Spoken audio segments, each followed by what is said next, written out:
Very good afternoon. You watching Swatantra Midday Debate with me, Shravanti.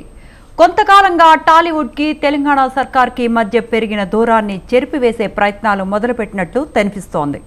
Pushpa 2 విడుదల తరువాత పరిణామాల నేపథ్యంలో అల్లు అర్జున్ అరెస్ట్, సీఎం రేవంత్ వ్యాఖ్యలు తెలంగాణ రాజకీయాలను హీటెక్కించాయి. దీంతో సమస్యకు చెక్కు పెట్టే దిశగా ముఖ్యమంత్రితో సినీ ప్రముఖులు భేటీ అవ్వటం విశేషం. యూనివర్సల్ లెవెల్లో studio setup, international children film festival గురించి సినీ పెద్దలు ముఖ్యమంత్రితో చర్చించారు. ఇండస్ట్రీ, గవర్నమెంట్ కలిసి పనిచేయాలని నిర్ణయించినట్లు ఈ సమావేశం తర్వాత దిల్ రాజు ప్రకటించారు. డ్రగ్స్ నిర్మూలనతో పాటు సమాజానికి అవసరమైన అంశాలను సినీ ఇండస్ట్రీ ప్రమోట్ చేస్తుందన్నారు.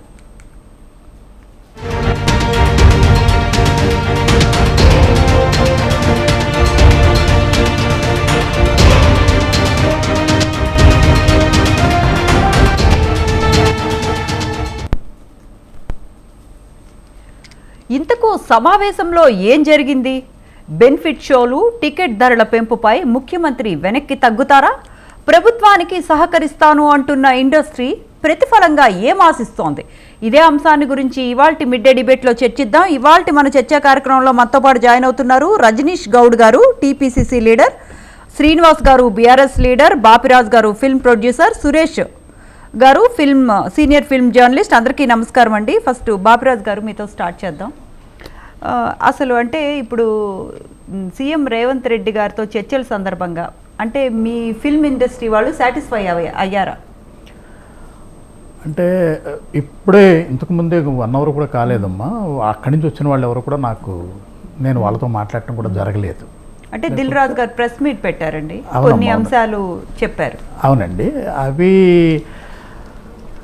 అంటే సాటిస్ఫై అవ్వటం అంటేనమ్మా, ఇప్పుడు సడన్గా వారిది సీఎం గారు తీసుకున్న నిర్ణయం మంచిదే, కాదని మేము అనట్లేదండి. కానీ వందలాది కోట్ల రూపాయలు పెట్టుబడి పెట్టి సినిమాలు నిర్మించడం జరిగింది. ఇది మేము తీయమన్నామా అని మీరు అడిగితే మేము సమాధానం చెప్పలేమండి. ఇది పులిమేర స్వారీ అండి. ఒక్కసారి దీనికి ఎడిట్ అయిన తర్వాత దీని నుంచి బయటికి రాలేరండి. ప్రొడ్యూసర్ అనే ముద్ర వేసుకున్న తర్వాత ఎక్కడెక్కడో పని చేసినా కూడా, ఇంకెక్కడో డబ్బు సంపాదించినా కూడా మళ్ళీ ఇక్కడికి వచ్చే పోగొడుతుంటామండి. ఈరోజు సక్సెస్ రేటు 5% ఉందమ్మా, 95% ఫెయిల్యూర్సే ఉన్నాయండి. ఇటువంటి పరిస్థితుల్లో ఈ పులిమేర స్వారీలాగే మేము సినిమాలు తీయటం జరుగుతుంది. నా స్థాయిలో నేను ఒక 2 కోట్లు పెట్టి తీసినా కూడా ఇంకొకరి స్థాయిలో 600-700 కోట్ల రూపాయలు పెట్టి సినిమాలు తీస్తున్నారు. కారణం, ఇంత డబ్బు పెట్టి తీయటం రీజన్ ఏమిటంటే బెనిఫిట్ షోలు ఇస్తున్నారు, ఎక్స్ట్రా రేట్లు ఇస్తున్నారు, నెంబర్ ఆఫ్ షోలు ఇస్తున్నారు. శుక్రవారం, శనివారం, ఆదివారం ఇంచుమించుగా 50% అమౌంట్ మనకు కలెక్ట్ అవుతుందండి. ఇంకో 50% మిగిలిన 4-5 రోజులు. సోమవారం వచ్చేటప్పటికి, అంటే శుక్ర, శని, ఆదివారాలు, సోమవారం వచ్చేటప్పటికి సినిమా తగ్గుతుందమ్మా. వారం తర్వాత సినిమా ఉండట్లేదమ్మా. ఎంత పెద్ద హీరో అయినా కూడా 7 రోజుల తర్వాత 8వ రోజు అంతంత మాత్రంగానే ఉంటుంది. దీనికి ఏంటంటే పెద్ద భూతంలాగా ఐబొమ్మని ఇంకా రకరకాల మాధ్యమాల్లో పైరసీ వచ్చేస్తుందమ్మా. ఈరోజు మార్నింగ్ షో అయితే మ్యాట్నీకి పైరసీ ఉంటుందండి. ఇలాంటి పరిస్థితుల్లో ప్రొడ్యూసర్ మనుగడ చాలా కష్టకరంగా ఉంటుందండి. నేను దీంట్లో ప్రభుత్వంతో ఏకీభవిస్తానమ్మా. కానీ ప్రతిదానికి కూడా ఒక డెడ్ లైన్ అంటూ ఉండాలని నా ఆలోచన అండి, నా పర్సనల్ ఒపీనియన్ అండి. మీరు చెయ్యండి, మీ రూల్ అన్నది పెట్టుకోవడం మంచిదేనమ్మా. ప్రతిదానికి ఒక డెడ్ లైన్ కావాలి, కొంత టైం కావాలండి. ఈరోజు ఈ రాత్రితో మీరు ఇలాగే చెయ్యండి అంటే కొన్ని కుటుంబాలు తల్లకిందలైపోతాయమ్మా. ఎందుకంటే వ్యాపారాన్ని నమ్ముకుని వందలాది కోట్ల రూపాయలు, ఎవరో సొంత డబ్బు ఉండదమ్మా. ఇక్కడ 3 రూపాయల వడ్డీకి డబ్బు తేవాల్సిందే. అంటే సార్, అంటే ఫైనాన్షియల్గా కుటుంబాలు తలకిందులైనా పర్వాలేదు, ప్రాణాలుంటే ఏమైనా మనం చేసుకోవచ్చు అన్న కాన్సెప్ట్తో ముఖ్యమంత్రి గారు వెళ్తూ ఉన్నట్టు కనిపిస్తోంది కదండి. అది వారి ఆలోచన 100% కరెక్ట్ అమ్మా. ఇక్కడ ప్రాణాలకి వ్యాపారానికి సంబంధం లేదమ్మా. మీరు స్ట్రిక్ట్ రూల్స్ పెట్టండి. మనం పుష్ప గురించే మాట్లాడుకుంటున్నాం. పుష్పకు ముందు కొన్ని వందల సంఘటనలు జరిగినాయి. అంటే అదే సార్, కొన్ని వందల సంఘటనలు జరిగినాయి. ఇష్యూ మాత్రమే బేస్ చేసుకొని, ఒక్క ఇష్యూని బేస్ చేసుకొని ముఖ్యమంత్రి గారు ఇంత కఠినమైన నిర్ణయం తీసుకుంటారని మనం అందరం అనుకోలేము. అవునండి. అంటే పాతవన్నీ చూసుకొని ఇంకా ఇలాంటివి రిపీట్ కాకూడదు, కొన్ని ప్రాణాలు పోకూడదు అన్న ఉద్దేశంతోనే ఇటువంటి, అంటే స్ట్రిక్ట్గా బెనిఫిట్ షోస్కి అనుమతి లేదు అని అంత స్ట్రిక్ట్గా ఉన్నారు అనిపిస్తోంది. అదేనమ్మా, నేను అనేది ఏమిటంటే ఇప్పుడు మీరు వేసిన చురకల వల్ల ఇటు ప్రొడ్యూసర్లు కూడా చాలా జాగ్రత్త పడతారు, అలాగే ఆర్టిస్టులు కూడా జాగ్రత్త పడతారు. ఇండస్ట్రీ ఒక్కసారిగా ఉలిక్కి పడిందండి. పుష్ప ఎఫెక్ట్కి ఇండస్ట్రీ టోటల్గా ఎంటైర్ ఇండస్ట్రీ ఉలిక్కి పడిందండి. ఇప్పుడు అలాంటి తప్పు 99% జరగదండి. అంటే నువ్వు హామీ ఇస్తావా అంటే ఎవరు ఇవ్వరమ్మా, ఇది దైవ సంకల్పం, యాదృచ్ఛికంగా జరిగింది. అది చాలా దురదృష్టకరమైన విషయం అండి. పుష్పలో జరిగినటువంటి ఆ ఫ్యామిలీకి జరిగిన అన్యాయం మనం ఎన్ని కోట్లు పెట్టినా కూడా తిరిగి రాదండి. అది ఒక ఈ ఏజ్లో ఒక తండ్రిగా నేను అది ఇప్పటికీ బాధపడుతూనే ఉన్నానండి. కానీ మన బాధ వల్ల ఆ కుటుంబానికి ఏం ఉపయోగం ఉండదండి. ప్రతి మనిషి ఆలోచించవలసిన విషయమే. కానీ నేననేది ఏంటంటే వారి ఆలోచనలు 100% కరెక్ట్ అండి. సీఎం గారు ఇప్పుడు రామారావు గారు, నాగేశ్వరరావు గారు, కృష్ణ శోభన్ బాబు, కృష్ణరాజు గారు లాంటి కాలం నుంచి కూడా ఇప్పటి వరకు ఇండస్ట్రీ ఎప్పుడు కూడా గవర్నమెంట్తో కలిసి పనిచేస్తుందండి. గవర్నమెంట్ ఏ పని చెప్పినా కూడా చేసుకుంటూ ముందుకు వెళ్తుందమ్మా. సీఎం గారు చెప్పినవి తూచా తప్పకుండా ఇండస్ట్రీ పాటిస్తుందండి. అన్ని విషయాల్లో కూడా, ఏ ఒక్క విషయంలో కూడా గవర్నమెంట్కి ఎప్పుడూ ఇండస్ట్రీ వ్యతిరేకం కాదమ్మా. మీకు ఆ రోజుని రామారావు గారు జోలి పట్టి ఉప్పిన సందర్భం నుంచి ఈ రోజు వరకు కూడా ఏ కష్టం వచ్చినా ఇండస్ట్రీ ముందుంటుందమ్మా. ఒక రోజు లేట్ అవుతుందేమో తప్ప ఇండస్ట్రీ ఎప్పుడూ ముందుంటుందండి. ఏ కష్టం వచ్చినా పేద ప్రజలకు అండగానే నిలబడుతుందండి. కానీ నా ఆలోచన, నా పర్సనల్ ఒపీనియన్ ఏంటంటే సీఎం గారు కొంచెం సడలింపండి, కొద్ది రోజులు. ఈ ఉన్న 2-3 పెద్ద సినిమాలు అయిపోయినాయి అనుకోండి, ఇక ముందు తీయగలిగిన వాళ్ళందరూ అదుపులో పెట్టుకుని ముందుకు వెళతారండి. ఇప్పుడు మనం 600-560 కోట్లు పెట్టి సినిమా తీసేవాళ్ళు ఇప్పుడు ఒక లెక్క వేసుకుంటారండి. వారంలో మనకు ఎంత వస్తుంది, ఓటీటీ ప్లాట్ఫామ్లో ఎంత వస్తుంది, మనం ఎంత పెట్టి సినిమా తీయాలి, హీరోలకి ఎంత ఇవ్వాలి, డైరెక్టర్లకి ఎంత ఇవ్వాలి, ప్రొడక్షన్ కాస్ట్ ఎంత ఇవ్వాలి, ఇది ఒక ఆలోచన వస్తుందమ్మా. సడన్గా అంటే ఇన్ని కోట్లు పెట్టి తీసేసిన తర్వాత ఈరోజు ఇది లేదు అంటే బహుశా చాలామంది ఇది చెప్పుకోలేని విషయం అండి. ఒక స్థాయికి వచ్చిన తర్వాత వాళ్ళే మదన పడతారు తప్పండి, బయటకు వచ్చి బోర్న వెలిపించే పరిస్థితి అయితే ఉండదండి. కానీ పెద్ద మనసు చేసుకుని సీఎం గారు కూడా ఈ కొద్ది రోజులు అవకాశం ఇస్తే ఇండస్ట్రీకి అసలు బ్రతకడానికి అవకాశం ఏర్పడుతుందమ్మా. ఆ ప్రొడ్యూసర్లు కొన్ని 100 మంది కుటుంబాలకి అండగా ఉన్నారు. ఈరోజు ఒక సినిమా తీస్తే అమ్మా ఇవాళ 500-600 మందికి ప్రతిరోజు ఫుడ్ పెడుతున్నాడు ప్రొడ్యూసర్ అన్నవాడు దేవుడితో సమానం అమ్మ. కానీ ఎన్ని కష్టాలు పడ్డా కూడా ఈ రోజుని సినిమా వ్యాపారంలో వందలాది కోట్లు పట్టుకొచ్చి పెడుతున్నాడు. ఎందుకంటే ₹1 వస్తుందని ఉద్దేశం, ప్రజాసేవేం కాదండి, ₹1 వస్తుందనే. కానీ ఇప్పుడు ఏంటంటే ప్రొడ్యూసర్ నడ్డి విరగొట్టేస్తే సడన్గా ఆగిపోద్దమ్మా. ఈ జరుగుతున్న పరిణామాల్లో సడన్గా ఒక్కసారిగా నిశ్శబ్దంగా మారిపోద్దండి. అప్పుడు పరిస్థితి ఏమవుతుందంటే పేద ప్రజలు కుంటి పడిపోతారండి. అంటే పేద ప్రజలు అంటే ఇండస్ట్రీలో ఉన్నటువంటి వర్కర్స్ అండి.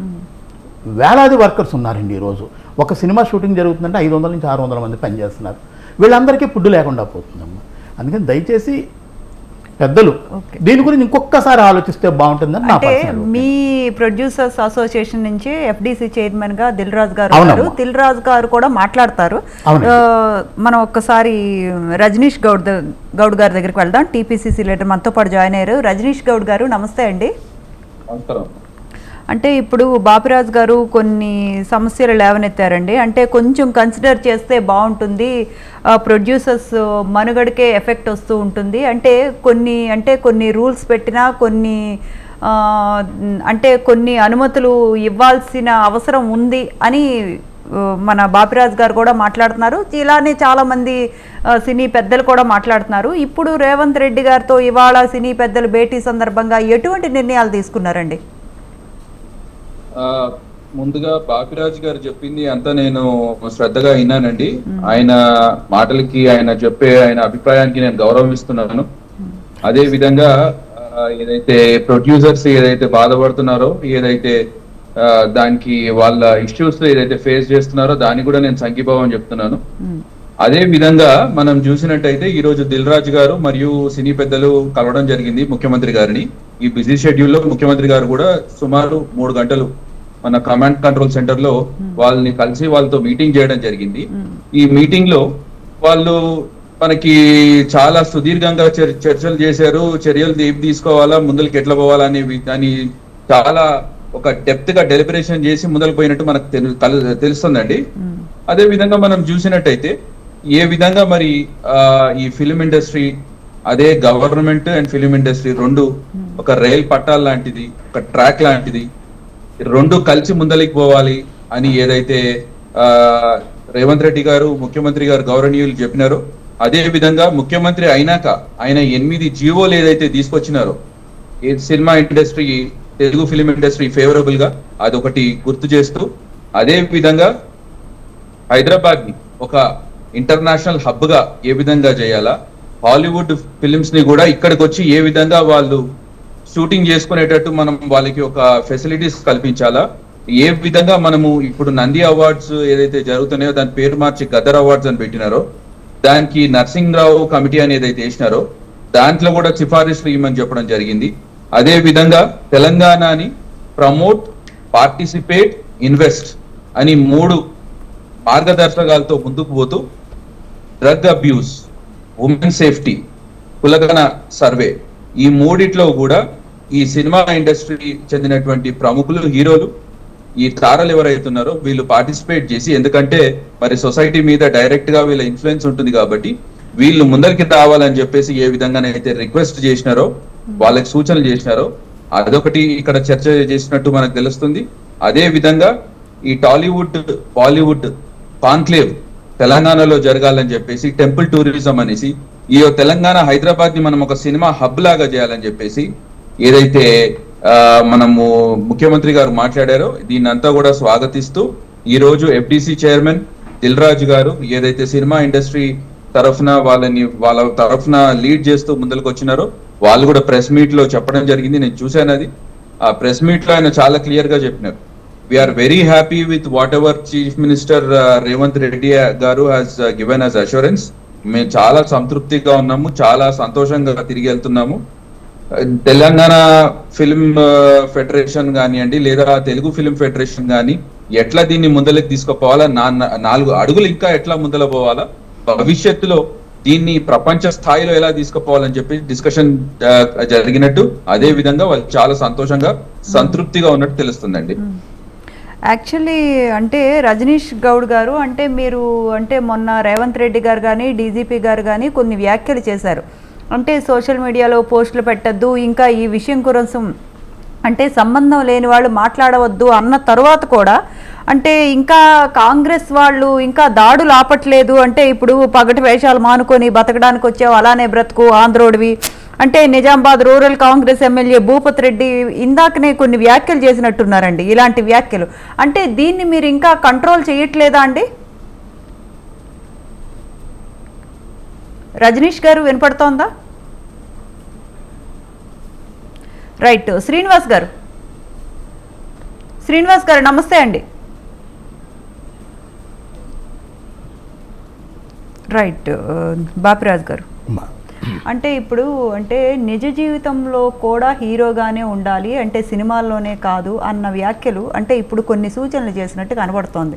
మరి దాన్ని మీరు యాక్సెప్ట్ చేస్తారా అండి? 100% యాక్సెప్ట్ చేయాలమ్మా, తప్పదు. ఒక మనిషిగా ఈ మానవ సమాజంలో మనం బ్రతుకుతున్నాం కాబట్టి, సభ్య సమాజంలో డెఫినెట్గా యాక్సెప్ట్ చేయాలమ్మా. మనం హీరోగా కాకుండా ఒక మనిషిగా మనందరిలోనూ మమేకం అయిపోయి ముందుకి వెళ్ళగలిగి ఉండాలి.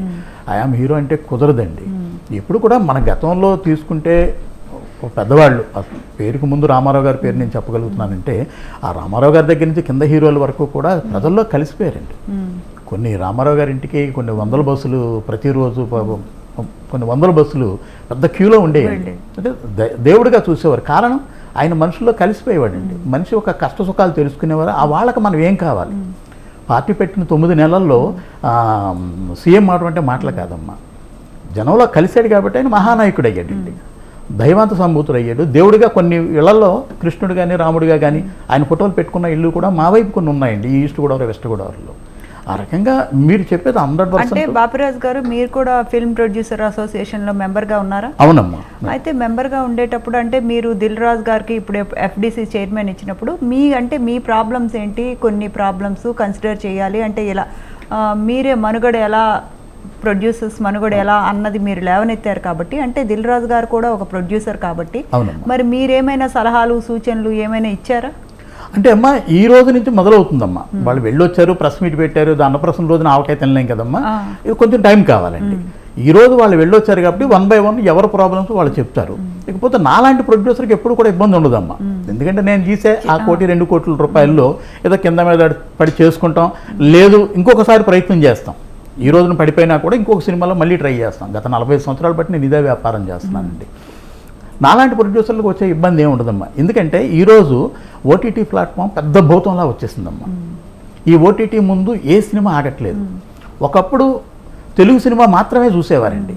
ఏదైనా తమిళ, మలయాళం, కన్నడ సినిమాలంటే అరవ సినిమాలన్నీ పరభాషా చిత్రాలు మనమేం చూస్తామని చెప్పి థియేటర్కి వెళ్ళేవారు కాదండి. ఎప్పుడైతే ఈ ఓటీటీ ప్లాట్ఫామ్ ఈ చిన్న పెట్టెలోకి వచ్చేసిందో 250 కంట్రీస్కి సంబంధించిన సినిమాలు ఈ చిన్న పెట్టెలో ఉన్నాయమ్మా. ఆవులు మేపే సోదరుడు కూడా ఆవులు పక్కన ఆపేసి ఈ మొబైల్లో సినిమా చూస్తున్నాడమ్మా, 2 గంటల సినిమా. ఈరోజు సినిమా కావాలంటే థియేటర్కే రావాల్సిన అవసరం లేదమ్మా, రకరకాల మాధ్యమాలు వచ్చేసినాయి. మరి అందుకే కదండి మీరు కూడా ఫస్ట్ 4 డేస్లోనే మొత్తం డబ్బులన్నీ గుంజుకోవాలి అని చూస్తుంటేనే ఇలాంటి ఘటనలు సంభవిస్తూ ఉన్నాయి.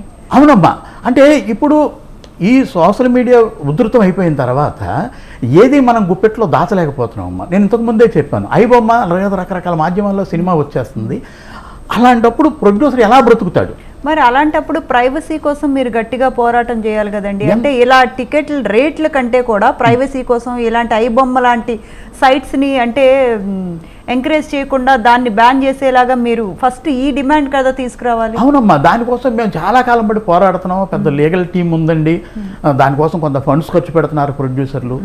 అయినా కూడా దాన్ని మనం ఆపలేకపోతున్నామమ్మా. ఈ రకరకాల ఛానల్స్లో ఇది వచ్చేస్తుందండి రకరకాల పద్ధతుల్లో. ఒక పద్ధతి మనం ఆపగలిగితే ఇంకొక పద్ధతిలో వాడు వచ్చేస్తున్నాడు. దొంగోడికి ఉందమ్మా 90 దారులు, మంచివాడికి ఒకటే దారి ఉంటుందండి. ఇది దొంగ జీవితాలకు సంబంధించినటువంటి విషయం అమ్మా. అందుకని దీన్ని మనం ఆపలేమమ్మా. కానీ సార్ చెప్పింది ఒక మంచి ఆలోచనే. నేను దాన్ని సపోర్ట్ చేయట్లేదమ్మా. మేము రేట్లు అమ్ముతాం, నెంబర్ ఆఫ్ షోలు అమ్ముతాం అని నేను సపోర్ట్ చేయట్లేదండి. నేను వ్యక్తిగతంగా కోరుకునేది ఏంటంటే కొంత టైము, ప్రతిదానికి కొంత టైం కావాలి కదా అంటున్నాం. ఇప్పుడు మీరు రేట్లు మామూలు రేట్లు అమ్మమన్నారమ్మా, హ్యాపీ అండి. ఈ మామూలు రేట్ల విధానంలో కూడా మీరు ఒక పర్మనెంట్ జీవో తీసుకురండి. మీరు ఒక పర్మనెంట్గా జీవో ఇవ్వండి. కరెక్ట్.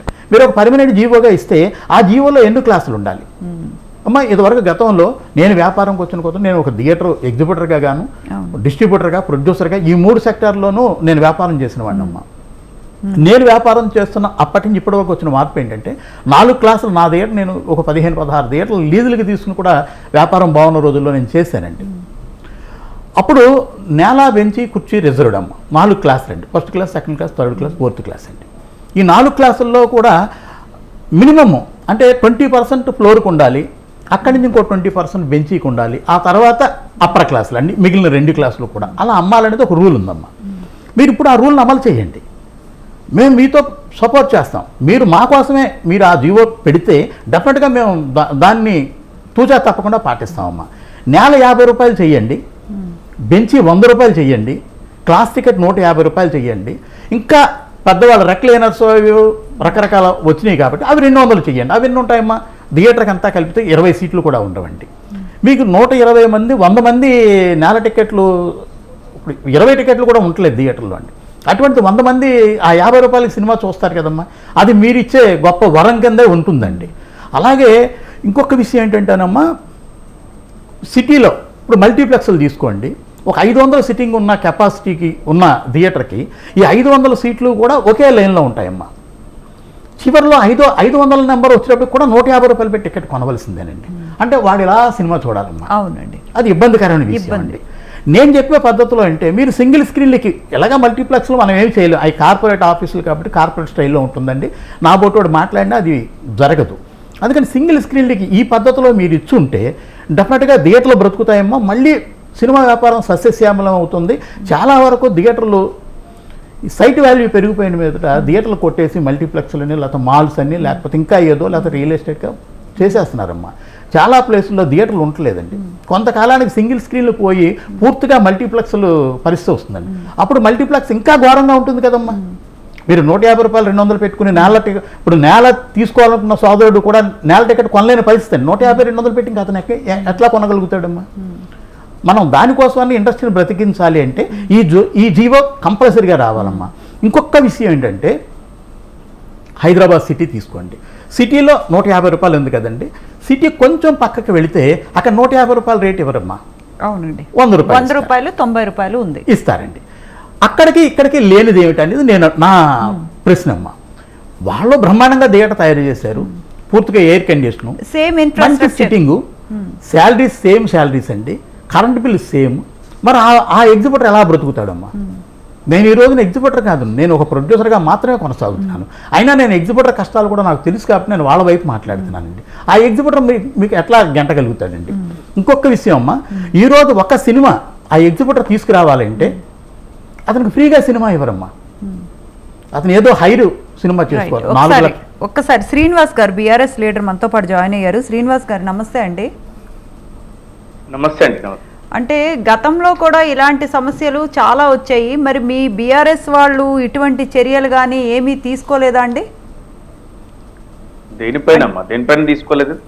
అంటే సినీ ఇండస్ట్రీలో చాలా సమస్యలు ఉన్నాయి. ఇప్పుడు దిల్ రాజు గారిని ఎఫ్డీసీ చైర్మన్గా చేశారు. అంటే మీ బీఆర్ఎస్ వాళ్ళు ఏంటంటే ఇప్పుడు రేవంత్ రెడ్డి అల్లు అర్జున్ అరెస్ట్ని అన్యాయంగా చేశారు, అది కక్షపూరిత చర్య అని బీఆర్ఎస్ వాళ్ళు చాలా గోల్ చేస్తూ ఉన్నారు. నేనైతే దాంట్లోకి డీప్ గా వెళ్ళాలని అనుకోవటం లేదు, ఎందుకంటే అది కక్ష సాధింపు అవంతా కాదు. ఒకటే ఒక సింగిల్ ట్వీట్ చేసిండ్రు కేటీఆర్ గారు, ఏమంటే ఎక్కడో ఆయన ముఖ్యమంత్రి గారి పదం ఉచ్చరించలేదని ఈ చర్చ జరుగుతుంది అని అన్నారు. కానీ తర్వాత జరిగినటువంటి పరిణామాలు మనం గమనించినాం. మొట్టమొదట స్వతంత్ర వీక్షకులకు, మీకు అక్కడ ఉన్నటువంటి పెద్దలందరూ కూడా నమస్తే. జరిగిన సంఘటన దురదృష్టకరం. దాని పట్ల ఏదైతే జరిగినటువంటి పరిణామ క్రమం ఏదైతే ఉందో చిట్ట చివరికి ఒక ముగింపు అయితే జరిగింది. ఆ కుటుంబానికి, బాధిత కుటుంబానికి 2 కోట్ల రూపాయలు వీళ్ళందరూ కలిసి సినీ పరిశ్రమ ఉండి చేస్తున్నా అన్నది. ఇదేదో ముందే చేస్తుంటే ఇంత రాద్ధాంతం ఇన్ని విధాలుగా జరిగేది కాదేమో అనేటువంటిది నా వ్యక్తిగత అభిప్రాయం. ఇది జరిగి ఉండాల్సి ఉంటుంది. ఫస్ట్ మనం మనుషులం, మానవత్వం ఉండాలి. ప్రతి దాంట్లో రాజకీయ కోణాన్ని వెతుక్కోవడమో, లేకపోతే వైరపక్షమో, లేకపోతే స్వపక్షమో, విపక్షము అనేటువంటి దానికి నేను వెలదలుచుకోలేదు. ఎందుకంటే ఇది మానవీయమైనటువంటి అంశాలతోని కూడినటువంటి సంఘటన. చాలా దురదృష్టం జరిగింది. అయితే అక్కడ ఎవరి మధ్యలో కమ్యూనికేషన్ లేదు. దానికి ఎవరు బాధ్యులు? పోలీసులు బాధ్యులా, లేకపోతే ఆయన అల్లు అర్జున్ గారు బాధ్యులా, లేకపోతే ఆయన సరిగా వినలేదా, వినిపించిందా, ముందొచ్చిందా, వెనకొచ్చిందా? ఎవరు వచ్చినా ఒక నిండు ప్రాణం పోయింది, అది తిరిగి రానిది. దాన్ని కాంపెన్సేట్ చేయలేం. కానీ దాని తర్వాత జరిగినటువంటి కాన్సిక్వెన్సెస్ అయితే మనం అందరం చూసినాం. చిట్ట చివరికి ఈ రోజు వరకు జరిగినటువంటి, ఇప్పుడు ఒక కొత్త ముఖ్యమంత్రి గారితో సినీ పరిశ్రమకు సంబంధించినటువంటి పెద్దలందరూ కలిసి ఒక చర్చ అయితే జరిపినట్టు దానితో పాటు ఆ తర్వాత ముఖ్యమంత్రి గారు మాట్లాడిన తీరు, ఆ తర్వాత సినీ పరిశ్రమ వాళ్ళు ముఖ్యమంత్రి గారికి సలహా సూచనలు చేసిండ్రు. లేకపోతే సినీ పరిశ్రమ హైదరాబాద్ కు రావటం, చెన్నై నుంచి హైదరాబాద్ కు రావటం, హైదరాబాద్ లో స్థిరపడిపోవటం, వాళ్ళకు గడిచిన అన్ని ప్రభుత్వాలు, అంటే ఒక బీఆర్ఎస్ఏ కాదు, నాటి చెన్నారెడ్డి, కోట్ల విజయభాస్కర్ రెడ్డి గారి దగ్గర నుంచి నేదురుమల్లి జనార్దన్ రెడ్డి గారు, ఎవరైనా గడిచిన ముఖ్యమంత్రులు ఎన్టీ రామారావు గారి దగ్గర నుంచి ఈ పరిశ్రమ హైదరాబాద్ లో నిలదొక్కుకోవడంలో అన్ని ఇప్పటి వరకు సమైక్య రాష్ట్రంలో కావచ్చు, తెలంగాణ తొలి ముఖ్యమంత్రి గారు కావచ్చు, సినిమా పరిశ్రమ వాళ్ళకి అందరు అనుకూలంగా ఉండి వాళ్ళ కష్ట సుఖాలను తెలుసుకొని ఎప్పటికప్పుడు పర్యవేక్షిస్తూ ముందుకెళ్ళింది. అందరు అన్నారు తెలంగాణ ఏర్పాటు జరగగానే విశాఖపట్నంలో సినీ పరిశ్రమ తరలిపోతుంది అని. బీఆర్ఎస్ ప్రభుత్వము సినీ పరిశ్రమకు అండగా నిలబడి వాళ్ళకు కావాల్సినటువంటి వెసులుబాటు, సుంకం తగ్గింపు కానీ, లేకపోతే వాళ్ళకు అనుకూలంగా, అంటే ప్రజలలో ఒక భావన ఆంధ్ర వారు ఈ పరిశ్రమకు సంబంధించిన వారు అనేటువంటి పరిస్థితులు కూడా లేకుండా సహకరించడం వల్లనే పరిశ్రమ ఇక్కడ నిలదొక్కుంది. పరిశ్రమ శాశ్వతంగా ఉండిపోబోతుంది. ఇప్పటికీ చాలా మంది మాట్లాడుతున్నారు పరిశ్రమ వెళ్ళిపోతుంది, అట్లాంటివేవో మాటలు వినిపిస్తున్నాయి. నాకైతే అట్లాంటి అనుమానం లేదు. ఇప్పుడు ఆయన పెద్దలు ప్రొడ్యూసర్ గారు బాపిరెడ్డి గారు మాట్లాడుతున్నారు, మాకు ఈ విధంగా రేట్లు పెంచుకునేటువంటి అవకాశం కనుక లేకపోతే మనుగడ ప్రశ్నార్థకమవుతుంది అని. నిజంగా అట్లాంటి పరిస్థితులు కనుక వస్తే ఈ రాష్ట్ర ప్రభుత్వం ఖచ్చితంగా దానిపైన సమీక్షించాలి. ఇప్పటికిప్పుడే అన్ని నిర్ణయాలను తీసుకునేటువంటిది ఏమి కాదని నేను అనుకుంటున్నా. ఇంకా పలు దఫాలుగా ప్రభుత్వంతో చర్చలు జరుపుతాయి. దాంతో పాటు మా పార్టీ అధిష్టానం కూడా గతంలో లాగానే పరిశ్రమకు అండగా ఉంటారు. ఖచ్చితంగా పరిశ్రమ నిలదొక్కుకోవడానికి సమాజంలోని అన్ని వర్గాలు, అంటే సినీ పరిశ్రమ వల్ల ఎంతో మంది ఆధారపడి బ్రతుకుతున్నారు. అది కూడా చాలా గమనించదగ్గ విషయమే. డెఫినెట్ గా ఇప్పటికిప్పుడే ఏదో జరిగిపోయింది అని అయితే నేను అనుకోను. ఇది ఈ ప్రభుత్వంతో జరిగినటువంటి తొలి సమావేశంగా చూడాల్సినటువంటి పరిస్థితి. అంటే శ్రీనివాస్ గారు కొన్ని డిమాండ్స్ పెట్టారండి. అంటే రేవంత్ రెడ్డి గారు డ్రగ్స్ కు వ్యతిరేకంగా హీరోయిన్స్ ప్రచార కార్యక్రమంలో పాల్గొనాలని, అంటే టికెట్ పై విధించే సెస్ ఇంటిగ్రేటెడ్ స్కూల్స్ నిర్మాణానికి ఇవ్వాలని, కులగణన సర్వే ప్రచార కార్యక్రమంలో మీరు పాల్గొనాలని, అంటే ఇవన్నీ కరెక్టే అంటారా? అయితే సోషల్ రెస్పాన్సిబిలిటీ కింద ప్రతిదాన్ని నేనైతే తప్పుపట్టలేదు. నేను మళ్ళీ చెప్తున్నా, ఇంతవరకు మా పార్టీ నుంచి ఎవరు కూడా స్పందించలేదు. కాబట్టి ఇది నా వ్యక్తిగత అభిప్రాయంగానే పరిగణించాలి. ప్రతిదాని పట్ల ముఖ్యమంత్రి గారు ఏది చేసినా అదేదో తప్పన్నట్టుగా పార్టీ పరిగణిస్తుందని కూడా నేను అనుకోవటం లేదు. సోషల్ రెస్పాన్సిబిలిటీ ఉంటుందమ్మా. సాంఘికమైనటువంటి సామాజికమైనటువంటి బాధ్యత ప్రతి పౌరుడు కలిగి ఉండాలి. అందులో భాగంగా ముఖ్యమంత్రి గారు కొన్ని అడిగింది. కులగణన పైన స్పందించాల్సింది కొంత ఆలోచించాల్సిన అంశమే. ప్రభుత్వ కులగణన అనేటువంటిది ఒక వర్గానికి సంబంధించింది, ఒక వర్గానికి సంబంధించిన రిజర్వేషన్ అమలు కోసం చేసే దాని మీద దాంట్లో కూడా ప్రజలలో అవేర్నెస్. ఎందుకంటే ఏ ఇంటికి వెళ్ళినా కూడా మనం చూసినాం, వివరాలు ఇవ్వమంటే ఎందుకు ఇవ్వాలి, మా వివరాలు గోప్యం, అట్లాంటి పరిస్థితులు కూడా చూసినాం. మా ప్రభుత్వంలో మేము ఇంటింటి సమగ్ర సర్వే నిర్వహించినప్పుడు ఏకకాలంలో ఒక రోజులో పాశ్చాత్య దేశంలో ఉన్నటువంటి వారు కూడా మా ప్రభుత్వంలో వచ్చి సహకరించి సమగ్ర కుటుంబ సర్వేకు సహకరించింది. మరి ఈ ప్రభుత్వము వీళ్ళ లోపంగానే చూడాలి. ఎందుకంటే సర్వే పూర్తి స్థాయిలో నిర్వహించలేనటువంటి పరిస్థితి. వాళ్ళు 80% అనుకుంటున్నారు, కానీ 30-40% జరిగింది, 60% జరగలేదు. దానికి ఏంటంటే ప్రభుత్వము తన యొక్క అంటే పూర్తి స్థాయిలో ప్రజలకు ఏ ఉద్దేశంతో ఏ లక్ష్యంతో చేస్తుంది, దీనివల్ల కలిగేటువంటి లాభ నష్టాలను చెప్పి వాళ్ళని తప్పనిసరిగా భాగస్వామ్యం చేయడంలో ఈ ప్రభుత్వం అయితే విఫలమైంది. అందుకోసమే సినిమా తారల యొక్క ప్రభావము సామాన్యుడి పైన చాలా ప్రభావం ఉంటది. కాబట్టి అందుకే ముఖ్యమంత్రి గారు వాళ్ళను వినమ్రంగా నాకు తెలిసి వాళ్ళని చెప్తున్నట్టుండి. I don't think it is a demand, ఒక అండర్స్టాండింగ్. మీరు ఇది ఈ విధంగా ప్రభుత్వానికి సహకరించాలి, అది మంచిదే కదా.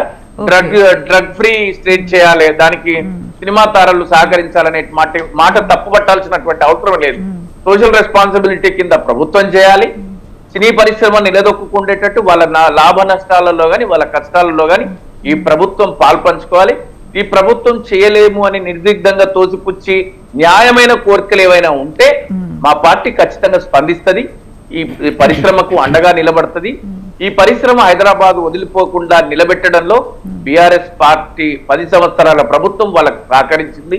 రాబోయే రోజులలో అదే మద్దతు ఎప్పటికీ ఆ పరిశ్రమ. రైట్. శ్రీనివాస్ గారు చాలా జెన్యూన్ గా చాలా కరెక్ట్ గా మాట్లాడారు. I will get back to you అండి. మనతో పాటు సురేష్ గారు జాయిన్ అయ్యారు, సీనియర్ జర్నలిస్ట్. నమస్తే అండి సురేష్ గారు. అంటే ఇప్పుడు ఈ సమావేశంలో ఏం జరిగింది? బెనిఫిట్ షో టికెట్ల ధరల పెంపు విషయంలో అసలు రాలేదండి ఆ టాపిక్. అంటే ఆ టాపిక్ రాలేదు, మీటింగ్ లో రాలేదు. నేను ఇప్పుడు అందుకే లేట్ గా వచ్చాను, ఎందుకంటే నేను మీటింగ్ లో ఏం జరిగింది ఏంటి అని కనుక్కుంటుగానే నేను దిల్ రాజు తో కూడా మాట్లాడి వచ్చాను. నేను అసలు టికెట్ రేట్ల గురించి కానీ, బెనిఫిట్ షోస్ గురించి కానీ, అల్లు అర్జున్ టాపిక్ గురించి కానీ ఏది కూడా మీటింగ్ లో రాలేదు. అంటే ఆల్రెడీ గత కొన్ని రోజులు చెప్పేశారు అని చెప్పి అది పొలిటికల్ ఇదండి. ఆయన అసెంబ్లీలో ప్రకటించారు, ఏది బెనిఫిట్ షోకి నేను ఇవ్వను, లేదంటే టికెట్ రేట్స్ మరి నేను పెంచను అన్నది ఆయన అసెంబ్లీలో ప్రకటించారు. అది వేరే టాపిక్.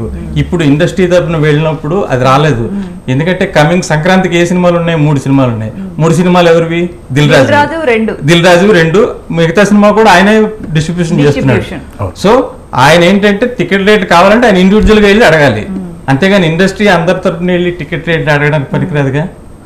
అంటే చిన్న సినిమాలకు అవసరం లేదంటారు టికెట్ ధర పెంపు కానీ, లేకపోతే అవేం అవసరం లేదు, ఓన్లీ పెద్ద సినిమాలకు మాత్రమే టికెట్ ధర పెంచుకునే అవకాశం. అంటే ఇప్పుడు సార్ చెప్పారు ఇందాక, అంటే చిన్న సినిమాలు కానీ ఏ సినిమాలు కానీ మొదటి 4 రోజుల్లోనే డబ్బులు సంపాదించుకునే నేపథ్యంలో ఏ సినిమాలకైనా ఫస్ట్ 1 వీక్ టికెట్ ధరలు పెంపు అని అడుగుతూ ఉన్నారు కదా ప్రొడ్యూసర్స్. పెద్ద సినిమాలకు అడుగుతున్నారండి, చిన్న సినిమాలకు అడగట్లేదు. ప్లస్ పెద్ద సినిమాలకు కూడా ticket rate as it is ఉంచితేనే మంచిదని మొన్న ఎగ్జిబిటర్స్ అందరూ కూడా అసోసియేషన్ వాళ్ళు చెప్పారు కదండి. చెప్పారు ఏ సినిమాకైనా ticket rates as it is ఉంటేనే సినిమాలు నడుస్తాయి అన్నది వాళ్ళు చెప్పారు. అదే మంచి పద్ధతి కూడా. గవర్నమెంట్ టికెట్ రేట్ పెంచడం అనేది పెంచకుండా ఉండడమే మంచిది. అయితే ఇప్పుడు ఈ రోజు జరిగిన సమావేశంలో మాత్రం టికెట్ రేట్ల పెంపు కానీ, బెనిఫిట్ షోస్ గురించి కానీ, అల్లు అర్జున్ ఇష్యూ కానీ రాలేదు. నేను అంటే వచ్చిన వాళ్ళతో నేను మాట్లాడాను. సరే, ఈ మీటింగ్ దేనికోసం జరిగిందండి? అంటే గత 4 రోజులుగా సోషల్ మీడియాలో కానీ బయట కానీ ఒక రకమైన న్యూస్ వెళ్తుంది, వార్తలు ఏంటంటే గవర్నమెంట్కి సినిమా పరిశ్రమకి మధ్యలో డిస్ప్యూట్స్ లాగా ఉన్నాయి, సరిగా అండర్స్టాండింగ్ లేదు, గ్యాప్ వచ్చింది అని అనుకుంటున్నారు. అందుకని ఎఫ్డీసీ చైర్మన్గా దిల్ రాజుని అపాయింట్ చేసినాక ఆయన వెంటనే యుఎస్ వెళ్ళిపోయినాడు ఆయన గేమ్ చేంజర్ సినిమాకి. ఆయన రాగానే ముందు ఆయన రేవంత్ రెడ్డి గారిని వెళ్ళి కలిశాడు దిల్ రాజు. 23 వచ్చాడు ఆయన, 23 రాత్రి వచ్చాడు, 24 కలిశాడు ఆయన. కలిసి ఇట్లా బయట ఇట్లా అనుకుంటున్నారు, మీరు నాకు అపాయింట్మెంట్ ఇస్తే నేను నెక్స్ట్ వాళ్ళందరినీ తీసుకొస్తాను అని చెప్పాడు ఆయన. అంటే సరే అయితే మీటింగ్ ఏర్పాటు చేయని అన్నాడు. అంటే వీళ్ళందరినీ తీసుకుని వెళ్ళి మీటింగ్ ఏర్పాటు చేశాడు. రేవంత్ రెడ్డి అక్కడ ఫుల్ పాజిటివ్గా మాట్లాడారు ఇండస్ట్రీ వాళ్ళందరితోటి కూడా, మీకు ఏం కావాలో చెప్పండి, ప్లస్ ఆయన ఏమన్నాడంటే ఒక కమిటీ మీరు ఏర్పాటు చేసుకోండి, నా వరకు కూడా మీరు రానవసరం లేదు, మీకు ఏమైనా ఇష్యూ ఉంటే త్రూ ఎఫ్డీసీ ద్వారా వచ్చి ఆ కమిటీయే మీకు సాల్వ్ చేస్తుంది అన్నట్టుగా చెప్పాడు. ఆయన అన్నది ఏంటంటే మన హైదరాబాద్ని ఇంటర్నేషనల్ మ్యాప్లో చూపించాలి, దానికి ఫిల్మ్ ఇండస్ట్రీది బ్రాండ్ అంబాసిడర్ లాగా యూజ్ చేసుకోవాలి. ఆయన ఏం చేద్దాము, ఎట్లా షూటింగ్స్, హాలీవుడ్ సినిమాల షూటింగ్స్ కూడా ఇక్కడ అయితే బాగుంటుంది, లేదా ఇక్కడ మనం ఎట్లా చేయాలి, ఏం చేయాలి, మీరు సూచనలు ఇవ్వండి మాకు అని రేవంత్ రెడ్డి అడిగారు. అడిగితే వీళ్ళు ఇస్తామని, అంతేగాని అక్కడ వేరే ఇష్యూ ఏం రాలేదు. ప్లస్ అల్లు అర్జున్ ఇష్యూ అక్కడ మీడియేషన్ చేయడానికి కూడా ఏం లేదు, ఎందుకంటే అది ఇప్పుడు లీగల్ ఇష్యూ. అంటే అల్లు అర్జున్ అది లీగల్ ఇష్యూ అండి, అది చూపించారు మీ సినీ పెద్దలకి, ఏం లేదు అది ఇప్పుడు కాదండి, మామూలు కామన్ సెన్స్, అది లీగల్ ఇష్యూ. ఇప్పుడు అది దిల్ రాజు కూడా మీడియేషన్ చేయడానికి ఏం లేదు అక్కడ, అది లీగల్ గా ఉన్నప్పుడు ఈయన వెళ్ళి కోర్టుకి వెళ్ళి ఏమైనా చెప్తాడే దిల్ రాజు. అంటే లేదండి, సినీ పెద్దలందరూ అంటే అల్లు అర్జున్ ని అరెస్ట్ చేసిన నేపథ్యంలో చాలా మంది గవర్నమెంట్ మీద గుర్రుగా ఉన్నట్టు అర్థం అవుతుంది. అలాంటప్పుడు లేదు ఇలా జరిగింది అని అంటే పోలీస్ అధికారులు ఎక్స్ప్లెయిన్ చేశారు వీడియో చూపించి సినీ పెద్దలందరికీ ఏం జరిగింది అన్నది మేము వింటూ ఉన్నాం. అయితే నేను ఇవాళ మీటింగ్ లో ఎవరెవరైతే వెళ్ళారో వాళ్ళందరితో కొంతమందితో నేను మాట్లాడడం జరిగింది. అది అసలు ఇష్యూ రాలేదు, అల్లు అర్జున్ ఇష్యూ రాలేదు, జస్ట్ పాసింగ్ దీనిలాగా మాట్లాడారంటే అది ఒక ఇన్సిడెంట్, బ్యాడ్ ఇన్సిడెంట్, అది అనుకోకుండా జరిగింది అన్నట్టుగా మాట్లాడారు తప్పితే ఆ ఇష్యూ మీద ఇవాళ మీటింగ్ లో ఎక్కువ రాలేదు అసలు. టికెట్ల రేట్లు కూడా ఆయన దిల్ రాజు కూడా ఏమన్నాడంటే టికెట్లు నా సినిమాలు నేను పెంచాలంటే నేను మళ్ళీ వేరేగా వెళ్ళి గవర్నమెంట్ రిక్వెస్ట్ చేయాలి. అయితే ఏంటంటే మరి ఈ పుష్పకు పెంచినట్టు 1000-1200 అని కాకుండా దేవరా సినిమాకి పెంచినట్టు అట్లీస్ట్ మొదటి రోజు అట్లా అడగాలి. బెనిఫిట్ షోస్ అయితే ఎలాగో నాకు ఎప్పుడు నేను ఎక్స్పెక్ట్ చేయట్లేదు అని అంటున్నారు ఆయన దిల్ రాజు. బెనిఫిట్ షోస్ ఏం లేవు ఆయనకి, ప్రీమియర్స్ కూడా ఉండవు నాకు తెలిసి. భద్రత విషయంలో కూడా ఎక్కడ రాజీ పడేది లేదు. బౌన్సర్లు అది ముఖ్యమంత్రి అనలేదంటే డీజీపీ గారు చెప్పారంట. డీజీపీ గారు ఆ ఇష్యూని బౌన్సర్ల విషయం జాగ్రత్తగా ఉండాలి, ఎందుకంటే ప్రజలు మరి అంటే బౌన్సర్లు కొంచెం ఓవర్ యాక్టింగ్ చేస్తున్నారని అన్నారు కదండి. అది డీజీపీ గారు ఆ ఇష్యూ మాత్రం సినిమా వాళ్ళతో లేవనెత్తారు, వీళ్ళది మేము చూస్తామని కూడా చెప్పారు. ఒకసారి రజనీష్ గారితో మాట్లాడదాం. రజనీష్ గారు చెప్పండి. అంటే ఏమి మాట్లాడలేదు అంటే బెనిఫిట్ షోల విషయం కానీ లేకపోతే రాయితీ విషయంలో కానీ టికెట్ల ధరలు పెంపు ఇలాంటి విషయాలు ఏవి రాలేదు అంటే అంటే మీ నాయకుడు సినీ పెద్దలందరినీ దగ్గరికి రప్పించుకోవటానికి ఇలాంటి సీన్ ఒకటి క్రియేట్ చేశారనుకోవచ్చా అండి? లేదండి, అంటే ముఖ్యమంత్రి గారికి అవసరమే లేదండి. ఇక్కడ ముఖ్యమంత్రి గారు చాలా సానుకూలంగా ఉన్నారు, చాలా వాళ్ళకి ఫేవరబుల్ గా ఉన్నారు. ఎఫ్డిసి చైర్మన్ ఏదైతే పెద్ద ప్రొడ్యూసర్ మన దిల్ రాజు గారు ఉన్నారో ఆయనే చెప్పడం జరిగింది, టికెట్ విషయము, పెంపు విషయము, ఈ వాట్ ఎవర్ ఈ స్పెషల్ షోస్ విషయము చాలా చిన్న విషయము, ఇదంతా కాదు. హైదరాబాద్ ని ఒక గ్లోబల్ స్టాండర్డ్ గా ఎట్లా తీసుకుపోవాలా, ఒక ప్రభుత్వము, స్టేట్ గవర్నమెంట్ ప్లస్ ఈ సినిమా ఇండస్ట్రీ ఎట్లా ఒక ట్రాక్, 2 ట్రాక్స్ లెక్క ఒక కోఆర్డినేషన్ తో, ప్రాపర్ కోఆర్డినేషన్ తో ఎట్లా పోవాలా, ఈ పబ్లిక్ అవేర్నెస్ ఎట్లా క్రియేట్ చేయాలని ఒక చాలా మంచి వాతావరణంలో ముందుకు పోవడం జరిగింది. ఈ డిస్కషన్ అనేది ఇది కంటిన్యూస్ ప్రాసెస్ అండి. ఈ రోజు మాట్లాడినారు, ఈ రోజు అయిపోయింది, ఇంకా అన్ని ఇక్కడనే తేలిపోతాయి అన్నట్టు ఏం లేదు. This is continuous process. ఈ రోజు మాట్లాడినారు, ఈ రోజు కొన్ని విషయాలు మాట్లాడినారు, రేపు మళ్ళీ ఎప్పుడన్నా అవసరం పడ్డప్పుడు మళ్ళీ ఎఫ్డిసి చైర్మన్ గారు ఉన్నారు, దిల్ రాజు గారు ఉన్నారు. దిల్ రాజు గారి మీద మొత్తం సినిమా ఇండస్ట్రీకి నమ్మకం ఉంది, ఇక్కడ ప్రభుత్వానికి నమ్మకం ఉంది. ఆయన సినిమా ఇండస్ట్రీకి చెందినటువంటి మనిషి, ఆయన పొలిటికల్ బ్యాక్గ్రౌండ్ లో ఉన్నటువంటి మనిషి కాదు. మనం ఆయనని మనము పొలిటికల్ గా అనుకోవడానికి. సో ముఖ్యమంత్రి గారు చాలా చిత్తశుద్ధితో ఉన్నారు, చాలా వాళ్ళకి హెల్ప్ చేసే దీంట్లో కూడా ఉన్నారు. ఇంకోటి ఏంటంటే ముఖ్యమంత్రి గారు సీఎం అయినప్పటి నుంచి వాళ్ళ ఫేవరబుల్ గా 8 జీవోలు ఇచ్చినారండి. మనం ఎట్లా ముఖ్యమంత్రి గారి మన చిత్తశుద్ధిని మీరు ఎట్లా శంకిస్తున్నారు?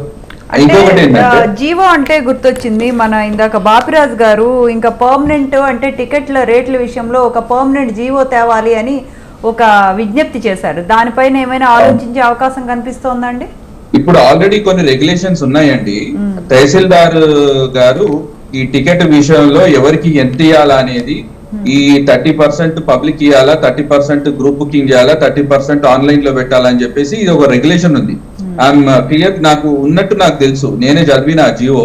కాకపోతే దాని మీద ప్రస్తుతానికి నా దగ్గర 100% కరెక్ట్ డీటెయిల్స్ లేదు. I might be wrong here and there, but దాని ఇంప్లిమెంటేషన్ బాధ్యత కాంపిటెంట్ అథారిటీ వచ్చేసి తహసీల్దార్ గారు.